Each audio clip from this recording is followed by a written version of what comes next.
B. Persatuan dan Kesatuan Bangsa Indonesia dari masa ke masa. Persatuan dan Kesatuan Bangsa Indonesia dalam perwujudannya sangat dinamis. Ada kalanya persatuan dan kesatuan bangsa itu begitu kukuh, tetapi ada juga masa ketika persatuan dan kesatuan bangsa mendapat ujian ketika dirongrong oleh gerakan-gerakan pemberontakan yang ingin memisahkan diri dari NKRI, serta segala bentuk teror yang bisa berdampak munculnya perpecahan di kalangan masyarakat Indonesia. Akan tetapi, kita patut bersyukur ancaman atau gangguan tersebut tidak membuat NKRI menjadi lemah, tetapi sedikit semakin kukuh menunjukkan eksistensinya kepada dunia. Berikut ini dipaparkan dinamika persatuan dan kesatuan bangsa dari masa ke masa, yang pembahasannya difokuskan kepada kondisi politik ketatanegaraan serta contoh gerakan-gerakan yang merongrong persatuan dan kesatuan bangsa. 1. Persatuan dan Kesatuan Bangsa pada masa Revolusi Kemerdekaan 18 Agustus 1945 sampai dengan 27 Desember 1949. Pada periode ini, bentuk NRI adalah kesatuan, dengan bentuk pemerintahan adalah republik, yang mana presiden berkedudukan sebagai kepala pemerintahan sekaligus sebagai kepala negara. Sistem pemerintahan yang dipakai adalah sistem pemerintahan presidensial. Dalam periode ini, yang dipakai sebagai pegangan adalah Undang-Undang Dasar 1945. Akan tetapi, dalam pelaksanaannya belum dapat dijalankan secara murni dan konsekuen, dikarenakan bangsa Indonesia baru saja memproklamasikan kemerdekaannya. Dengan demikian, walaupun Undang-Undang Dasar 1945 telah berlaku, namun yang baru dapat dibentuk hanya presiden, wakil presiden, serta para menteri dan gubernur, yang merupakan perpanjangan tangan pemerintah pusat. Adapun departemen yang dibentuk untuk pertama kalinya di Indonesia, terdiri atas 12 departemen. Provinsi yang baru dibentuk terdiri atas 8 wilayah, yang terdiri atas Jawa Barat, Jawa Tengah, Jawa Timur, Sumatera, Borneo, Sulawesi, Maluku, dan Sunda Kecil. Kondisi di atas didasarkan pada aturan peralihan Undang-Undang Dasar 1945 yang menyatakan bahwa untuk pertama kalinya presiden dan wakil presiden dipilih oleh PPKI. Dengan demikian, tidaklah menyalahi apabila MPR atau DPR RI belum dimanfaatkan, karena pemilihan umum belum diselenggarakan. Lembaga-lembaga tinggi negara lain yang disebutkan dalam Undang-Undang Dasar 1945 seperti MPR, DPR, DPA, BPK, dan MA belum dapat diwujudkan sehubungan dengan keadaan darurat dan harus dibentuk berdasarkan undang-undang. Untuk mengatasi hal tersebut, Undang-Undang Dasar 1945 melalui ketentuan dalam Pasal 4 Aturan Peralihan menyatakan bahwa sebelum Majelis Permusyawaratan Rakyat, Dewan Perwakilan Rakyat, dan Dewan Pertimbangan Agung dibentuk menurut Undang-Undang Dasar ini, segala kekuasaannya dijalankan oleh Presiden dengan bantuan sebuah komite nasional. Pasal 4 Aturan Peralihan Undang-Undang Dasar 1945 secara langsung memberikan kekuasaan yang teramat luas kepada Presiden.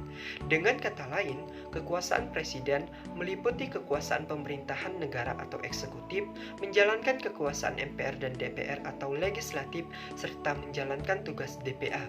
Kekuasaan yang teramat besar itu diberikan kepada Presiden hanya untuk sementara waktu, supaya penyelenggaraan negara dapat berjalan.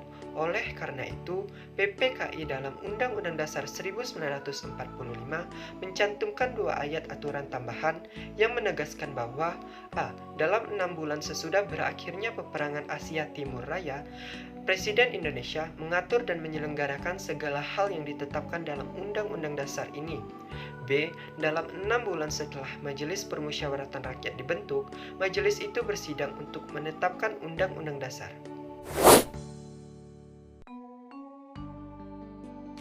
Pasal 4 Aturan Peralihan Undang-Undang Dasar 1945 dijadikan dalih oleh Belanda untuk menuduh Indonesia sebagai negara diktator karena kekuasaan negara terpusat kepada presiden.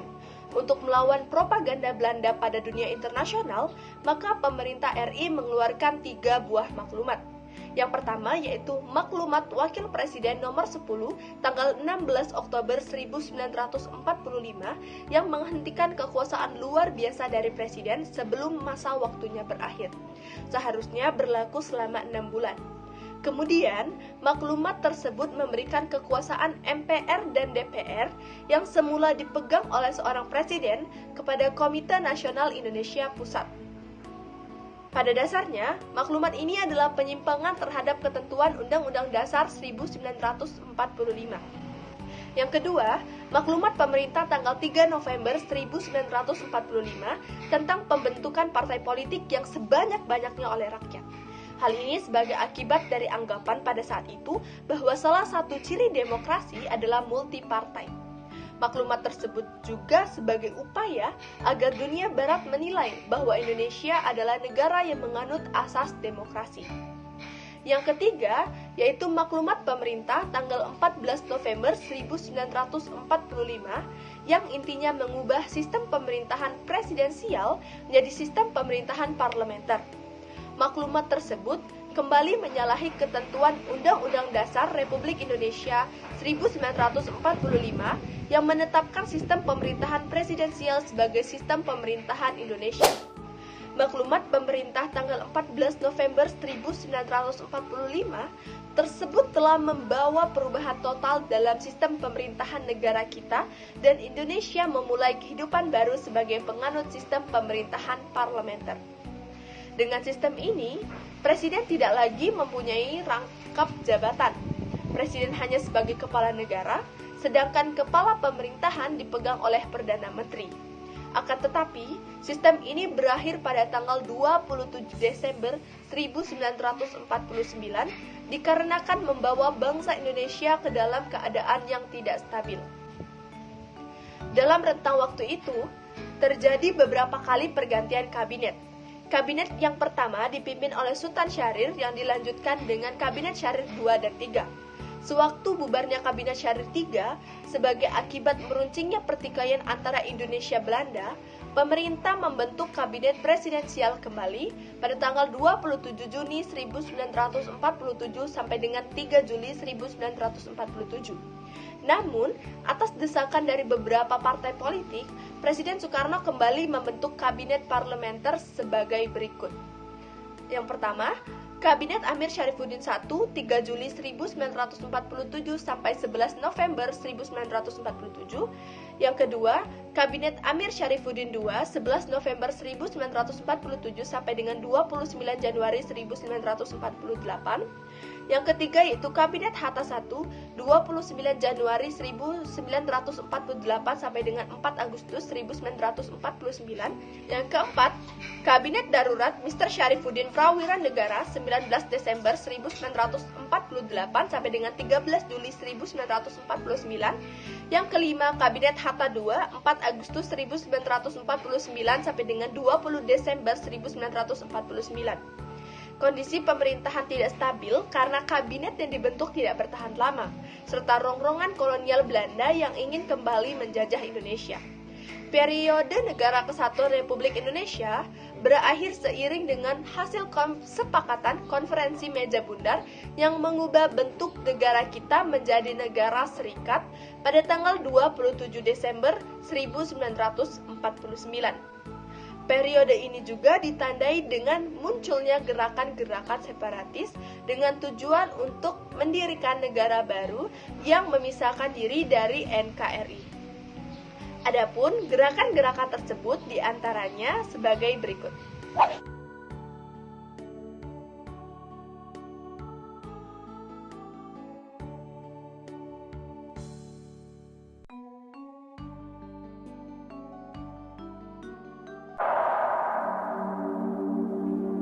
Tahun 1948, terjadi pemberontakan PKI di Indonesia, tepatnya di kota Madiun. Pemberontakan PKI Madiun 1948. Pemberontakan ini terjadi pada tanggal 18 September 1948 yang dipimpin oleh Musso. Tujuan dari pemberontakan PKI Madiun adalah ingin mengganti dasar negara Pancasila dengan komunis, serta ingin mendirikan Soviet Republik Indonesia. Pemberontakan Madiun melakukan aksinya dengan menguasai seluruh kepresidenan Pati. PKI juga melakukan pembunuhan dan penculikan secara besar-besaran. Pada tanggal 30 September 1948, pemberontakan PKI Madiun berhasil ditumpas oleh TNI yang dibantu oleh rakyat. Yang di bawah pimpinan Kolonel Gatot Subroto, Panglima Divisi H Jawa Tengah bagian Timur, dan Kolonel Sungkono, Panglima Divisi Jawa Timur, mengerahkan kekuatan TNI dan polisi untuk melakukan pengejaran dan pembersihan di daerah-daerah, sehingga musuh dan Amir Syarifuddin berhasil ditembak mati.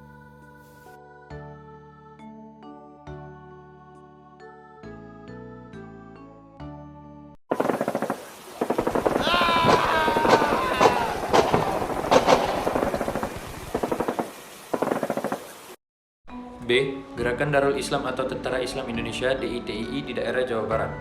Pemberontakan DITII di Jawa Barat dipimpin oleh Sekar Maji Marijan Kartosuwiryo yang memiliki cita-cita untuk mendirikan negara Islam Indonesia. Cita-citanya membentuk negara Islam Indonesia atau NII diwujudkan melalui proklamasi yang dikumandangkan pada tanggal 7 Agustus 1949 di Desa Cisayong, Jawa Barat. Untuk mengatasi pemberontakan yang dilakukan oleh Kartosuwiryo, pasukan TNI dan rakyat menggunakan operasi Pagar Betis di Gunung Geber. Akhirnya, pada tanggal 4 Juni 1962, Kartosuwiryo berhasil ditangkap dan dijatuhi hukuman mati. Yang selanjutnya nomor 2, yaitu Persatuan dan Kesatuan Bangsa pada masa Republik Indonesia Serikat, yaitu pada periode 27 Desember 1949 sampai dengan 17 Agustus 1950.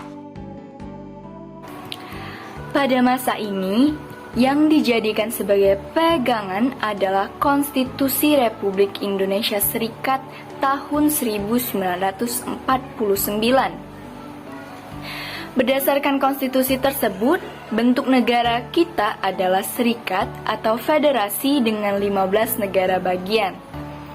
Bentuk pemerintahan yang berlaku pada periode ini adalah republik. Ciri republik diterapkan ketika berlangsungnya pemilihan Insinyur Soekarno sebagai Presiden Republik Indonesia Serikat dan Dr. Andes Muhammad Hatta sebagai Perdana Menteri. Sistem pemerintahan yang dianut pada periode ini adalah sistem parlementer kabinet semu atau kuasi parlementer dengan karakteristik sebagai berikut. A. Pengangkatan Perdana Menteri dilakukan oleh Presiden, bukan oleh Parlemen sebagaimana mestinya. B. Kekuasaan Perdana Menteri masih dicampur tangani oleh Presiden. Hal itu tampak pada ketentuan bahwa Presiden dan Menteri-Menteri bersama-sama merupakan pemerintah. Seharusnya, Presiden hanya sebagai kepala negara, sedangkan kepala pemerintahannya dipegang oleh Perdana Menteri. C. Pembentukan kabinet dilakukan oleh Presiden bukan oleh Parlemen.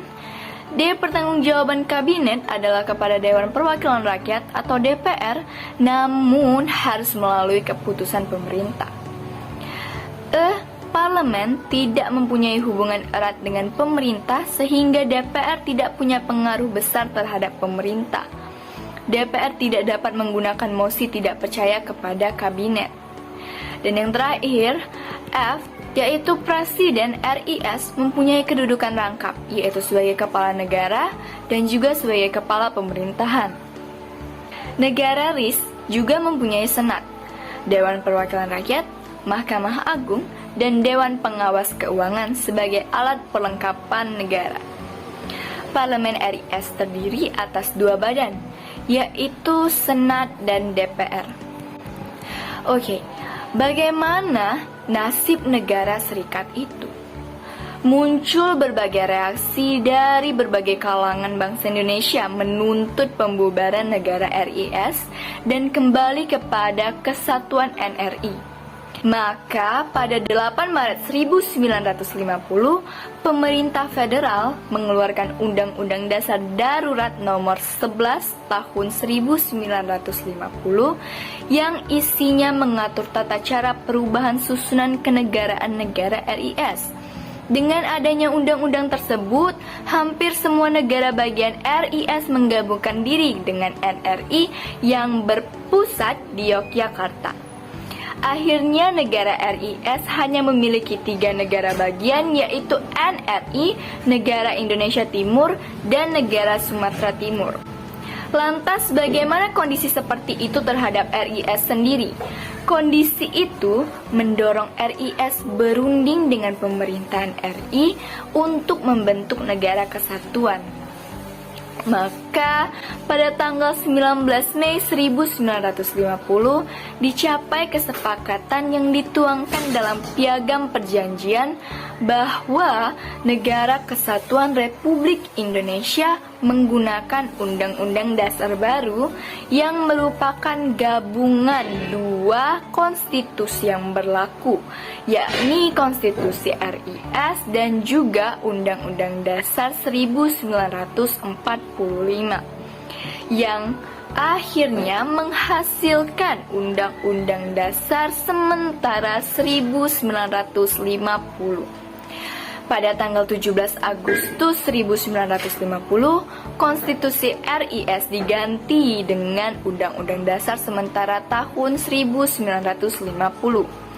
Sejak saat itulah pemerintah menjalankan pemerintahan dengan menggunakan Undang-Undang Dasar sementara tahun 1950.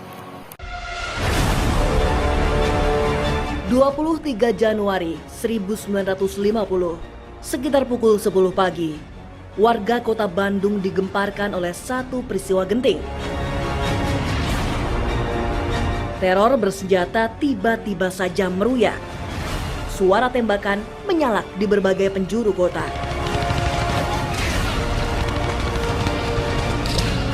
Mayat-mayat berlumuran darah pun terbujur kaku di jalan-jalan utama di kota Bandung. A. Gerakan Angkatan Perang Ratu Adil atau APRA. Gerakan APRA dipimpin oleh Kapten Raymond Westerling. Gerakan ini didasari oleh adanya kepercayaan rakyat akan datangnya seorang Ratu Adil yang akan membawa mereka ke suasana aman dan tentram, serta memerintah dengan adil dan bijaksana. Tujuan gerakan APRA adalah untuk mempertahankan bentuk federal di Indonesia dan memiliki tentara tersendiri pada negara bagian RIS. Pada tanggal 23 Januari 1950, pasukan APRA menyerang kota Bandung serta melakukan pembantaian dan pembunuhan terhadap anggota TNI. APRA tidak mau bergabung dengan Indonesia dan memilih tetap mempertahankan status quo karena jika bergabung dengan Indonesia, mereka akan kehilangan hak istimewanya. Pemberontakan APRA juga didukung oleh Sultan Hamid II yang menjabat sebagai Menteri Negara pada Kabinet RIS. Pemberontakan APRA berhasil ditumpas melalui operasi militer yang dilakukan oleh pasukan Siliwangi.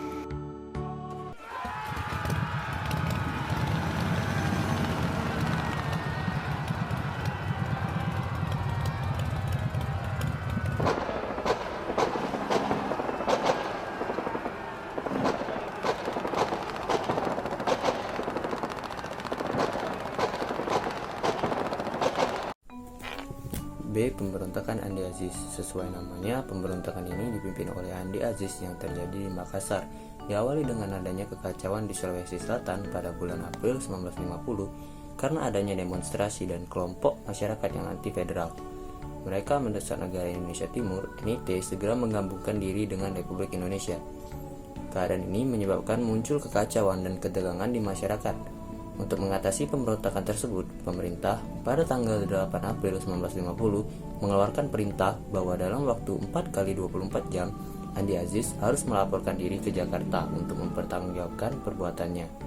Pasukan yang terlibat pemberontakan diperintahkan untuk menyerahkan diri dan semua tawanan dilepaskan. Pada saat yang sama, dikirim pasukan untuk melakukan operasi militer di Sulawesi Selatan yang dipimpin oleh A.E. Kawilarang. Pada tanggal 15 April 1950, Andi Aziz berangkat ke Jakarta setelah didesak oleh Presiden NIT, Sukawati.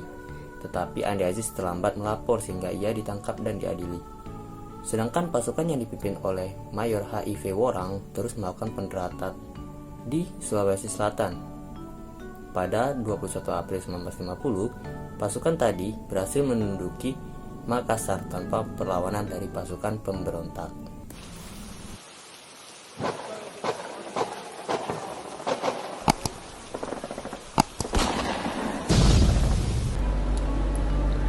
C. Gerakan Republik Maluku Selatan atau yang disebut juga dengan RMS. Pemberontakan RMS atau Republik Maluku Selatan dipimpin oleh Mr. Dr. Christian Robert Stephen Sumokil yang menolak terhadap pembentukan Negara Kesatuan Republik Indonesia dan memproklamasikan Negara Republik Maluku Selatan pada tanggal 25 April 1950. Mereka ingin merdeka dan melepaskan diri dari wilayah Republik Indonesia karena menganggap Maluku memiliki kekuatan secara ekonomi, politik, dan geografis untuk berdiri sendiri. Penyebab utama munculnya Gerakan Republik Maluku Selatan atau RMS adalah masalah pemerataan jatah pembangunan daerah yang dirasakan sangat kecil, tidak sebanding dengan daerah yang di Jawa. Pemberontakan ini dapat diatasi pada November 1950 melalui ekspedisi militer yang dipimpin oleh Kolonel A.E. Kawilarang atau Panglima Tentara dan Teritorium Indonesia Timur. Melalui ekspedisi militer, pemimpin pemberontakan Dr. Chris Sumokil ditangkap militer Indonesia dan dieksekusi tahun 1966 serta beberapa wilayah penting dapat dikuasai seperti Maluku, Ambon, dan sekitarnya, sehingga beberapa anggotanya banyak yang melarikan diri ke negeri Belanda. 3. Persatuan dan Kesatuan Bangsa pada masa demokrasi liberal 17 Agustus 1950 sampai dengan 5 Juli 1959. Pada periode ini, Indonesia menggunakan Undang-Undang Dasar Sementara Republik Indonesia tahun 1950 atau UUDS 1950 yang berlaku mulai tanggal 17 Agustus 1950. UUDS RI 1950 merupakan perubahan dari Konstitusi RIS yang diselenggarakan sesuai dengan piagam persetujuan antara pemerintahan RIS dan pemerintah RI pada tanggal 1950 tanggal 19 Mei. Bentuk negara Indonesia pada periode ini adalah kesatuan yang kekuasaannya dipegang oleh pemerintah pusat. Hubungan dengan daerah didasarkan pada asas desentralisasi. Bentuk pemerintah yang diterapkan adalah republik, dengan kepala negara adalah seorang presiden yang dibantu oleh seorang wakil presiden, yaitu Insinyur Soekarno dan Dr. Andes Muhammad Hatta kembali mengisi dua jabatan tersebut. Sistem pemerintahan yang dianut pada periode ini adalah sistem pemerintahan parlementer dengan menggunakan kabinet parlementer yang dipimpin oleh seorang Perdana Menteri. Alat-alat perlengkapan negara meliputi presiden dan wakil presiden, menteri-menteri, Dewan Perwakilan Rakyat, Mahkamah Agung, dan Dewan Pengawas Keuangan. Pada saat mulai berlakunya UUD RI 1950 dibentuk Dewan Perwakilan Rakyat Sementara yang merupakan gabungan anggota DPR RIS ditambah ketua dan anggota Badan Pekerja Komite Nasional Indonesia Pusat dan anggota yang ditunjuk oleh Presiden. Secara garis besar, kabinet-kabinet di Indonesia terbagi menjadi 7 era di bawah pimpinan Perdana Menteri. Setiap periodenya pasti memiliki permasalahannya masing-masing. Berikut ini ketujuh masa-masa tersebut. 1. Kabinet Natsir, September 1950 sampai dengan Maret 1951. Kabinet ini berupaya sekuat tenaga melibatkan semua partai yang ada di parlemen. Namun, Muhammad Natsir ternyata kesulitan memberikan posisi kepada partai politik yang berseberangan. Natsir adalah tokoh masyumi. Usahanya untuk merangkul Partai Nasional Indonesia atau PNI selalu gagal. Remy Medinier dalam Islam and Politics Indonesia, The Masyumi Party Between Democracy and Integralism, tahun 2015, menyebutkan PNI memang kerap berseberangan pandangan dengan Masyumi. PNI bahkan melakukan tuntutan terhadap peraturan pemerintah nomor 39 tahun 1950 yang dikeluarkan Natsir. Sebagian besar parlemen berpihak kepada PNI sehingga akhirnya Natsir mengundurkan diri dari jabatannya. Yang kedua ada Kabinet Sukiman yang berlaku dari April 1951 hingga Februari 1952. PNI mendapatkan posisinya dalam kabinet ini, namun masih terdapat masalah. Sama seperti Natsir, Sukiman Wiryo Sanjoyo, sang Perdana Menteri, adalah orang Masyumi. Beberapa kebijakan Sukiman ditentang oleh PNI. Bahkan, kabinetnya mendapatkan mosi tidak percaya dari partai politik yang dibentuk oleh Soekarno tersebut. Kabinet Sukiman berakhir pada 23 Februari 1952.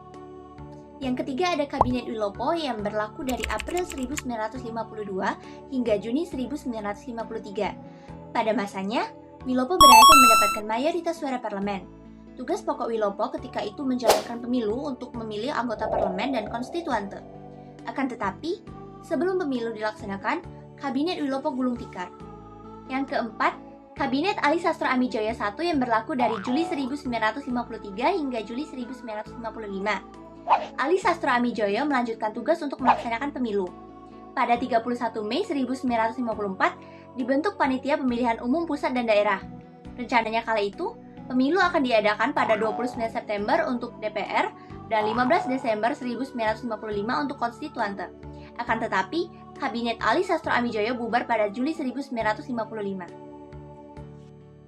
Yang kelima, Kabinet Burhanuddin Harahap yang berlaku dari Agustus 1955 hingga Maret 1956. Burhanuddin Harahap dengan kabinetnya berhasil melaksanakan pemilu yang sudah direncanakan tanpa mengubah waktu pelaksanaan.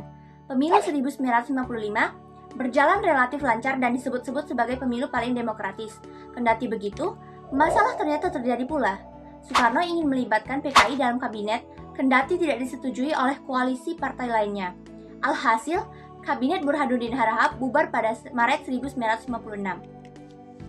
Yang keenam, Kabinet Ali Sastro Amidjoyo II yang berlaku dari Maret 1956 hingga Maret 1957. Berbagai masalah juga dialami Kabinet Ali Sastro Amidjoyo untuk kali kedua ini. Dari persoalan Irian Barat, otonomi daerah, nasib buruh, keuangan negara, dan lainnya. Ali Sastro Amidjoyo pada periode yang kedua ini tidak berhasil memaksa Belanda untuk menyerahkan Irian Barat. Kabinet ini pun mulai menuai kritik dan akhirnya bubar dalam setahun. Yang ketujuh, Kabinet Juanda yang berlaku dari Maret 1957 hingga Juli 1959. Terdapat 5 program kerja utama yang dijalankan Juanda Kartawijaya, yakni membentuk dewan, normalisasi keadaan Indonesia, membatalkan pelaksanaan KMB, memperjuangkan Irian Barat, dan melaksanakan pembangunan. Salah satu permasalahan ketika itu muncul ketika deklarasi Juanda ditetapkan. Kebijakan ini ternyata membuat negara-negara lain keberatan sehingga Indonesia harus melakukan perundingan terkait penyelesaiannya. Akhir dari demokrasi liberal. Singkatnya waktu periode pemerintahan kabinet-kabinet membuat keadaan politik Indonesia tidak stabil. Bahkan, hal ini ditakutkan berimbas pada segala aspek lain negara. Hal tersebut akhirnya terselesaikan setelah Presiden Soekarno mengeluarkan dekret Presiden pada 5 Juli 1959. Dekret ini dikeluarkan Presiden Soekarno akibat kegagalan dari Badan Konstituante menetapkan Undang-Undang Dasar baru, pengganti Undang-Undang Dasar sementara 1950. Selain itu, adanya desakan untuk kembali ke Undang-Undang Dasar 1945, serta rentetan peristiwa politik untuk menyelamatkan negara. Maka, pada hari Minggu tanggal 5 Juli tahun 1959 pukul 17.00 waktu Indonesia Barat, Presiden Soekarno mengeluarkan dekret yang diumumkan secara resmi di Istana Merdeka, Jakarta. Dekret Presiden merupakan bagian yang tidak dapat dipisahkan dari sejarah bangsa Indonesia. Sebab, melalui keputusan ini, Undang-Undang Dasar 1945 ditetapkan kembali sebagai konstitusi negara.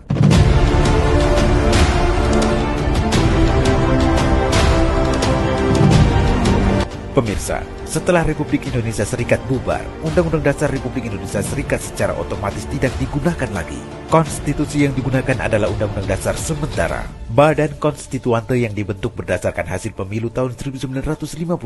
Kemudian ditugaskan membuat Undang-Undang Dasar pengganti Undang-Undang Dasar sementara sesegera mungkin.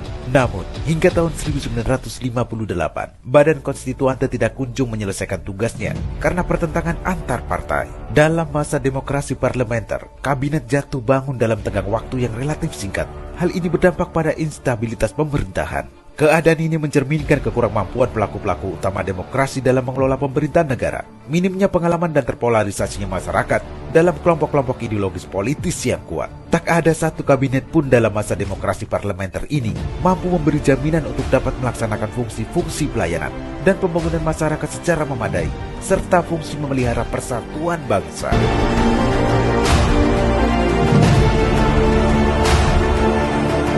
Dari situs perpustakaan Bappenas, terdapat 3 blok dalam Badan Konstituante. Blok terbesar yakni Blok Pancasila, terdiri dari PNI, PKI, PSI, 2 partai Nasrani, dan beberapa partai nasional kecil lain seperti IPKI.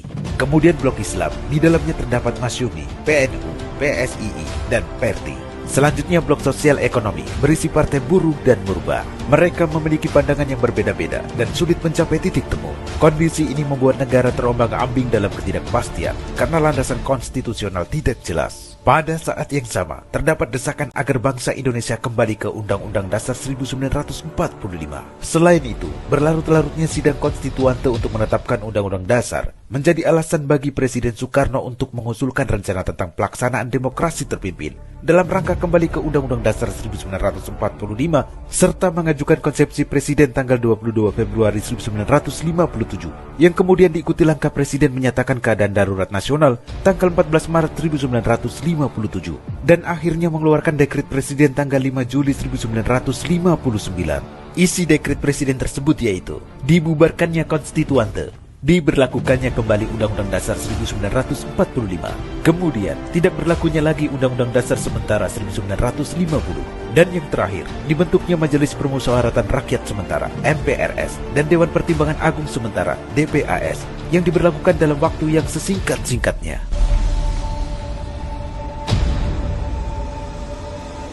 Pemirsa, dekret Presiden mendapat dukungan penuh dari masyarakat Indonesia. Sedangkan Kepala Staf Angkatan Darat Kolonel A.H. Nasution mengeluarkan perintah harian kepada seluruh anggota TNI Angkatan Darat untuk mengamankan dekret Presiden. Mahkamah Agung membenarkan dekret tersebut. Sementara itu, DPR dalam sidangnya tanggal 22 Juli 1959 secara aklamasi menyatakan kesediaannya untuk terus bekerja dengan berpedoman pada Undang-Undang Dasar 1945. Dengan dekret ini, mulailah masa demokrasi terpimpin dan berakhirlah masa demokrasi liberal dan sistem parlementer.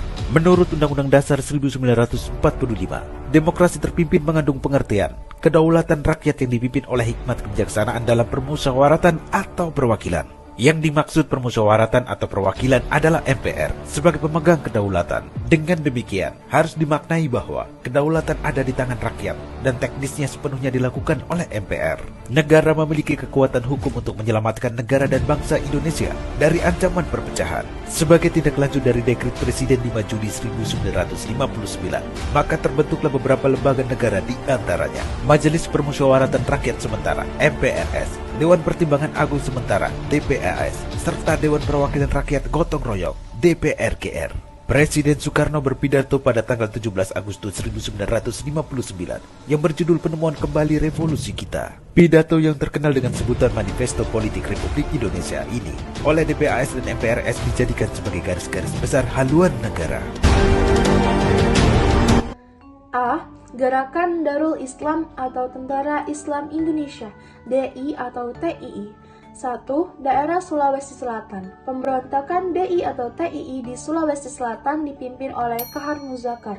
Pemberontakan ini disebabkan oleh Kahar Muzakar yang menempatkan laskar-laskar rakyat Sulawesi Selatan ke dalam lingkungan APRIS, Angkatan Perang Republik Indonesia Serikat, dan berkeinginan untuk menjadi pimpinan dan APRIS. Pada tanggal 17 Agustus 1951, Kahar Muzakar bersama dengan pasukannya melarikan diri ke hutan, dan pada tahun 1952, ia mengumumkan bahwa Sulawesi Selatan menjadi bagian dari negara Islam Indonesia pimpinan Kartosuwiryo di Jawa Barat.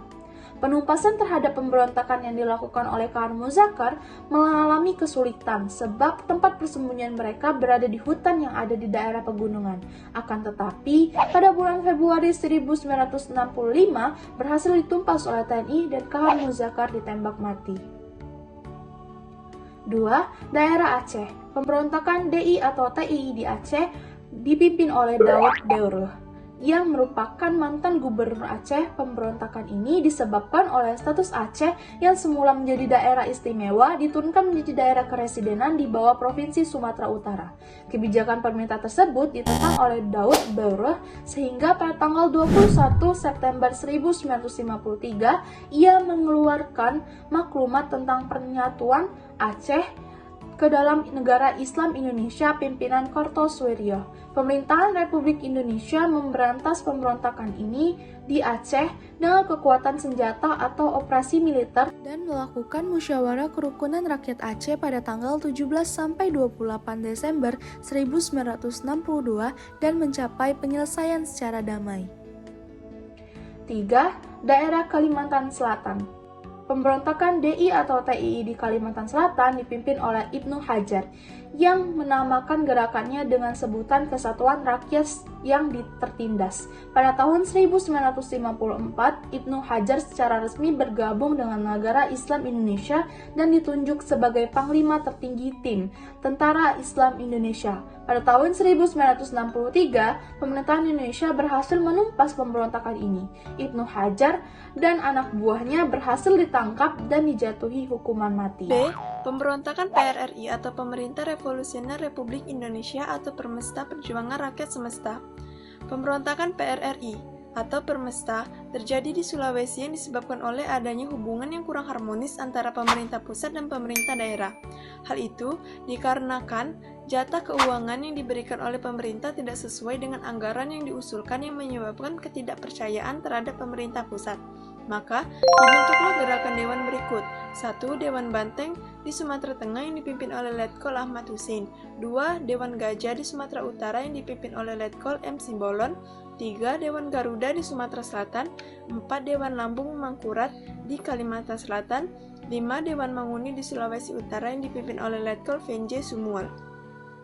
Puncak pemberontakan ini terjadi pada tanggal 10 Februari 1958. Ketua Dewan Banteng mengeluarkan ultimatum kepada pemerintah pusat. Isi ultimatum tersebut adalah menyatakan bahwa Kabinet Juanda harus mengundurkan diri dalam waktu 5x24 jam. Setelah menerima ultimatum tersebut, pemerintah pusat bertindak tegas dengan cara memberhentikan secara tidak hormat Ahmad Hussein dan melakukan operasi militer pada tanggal 12 Februari 1958.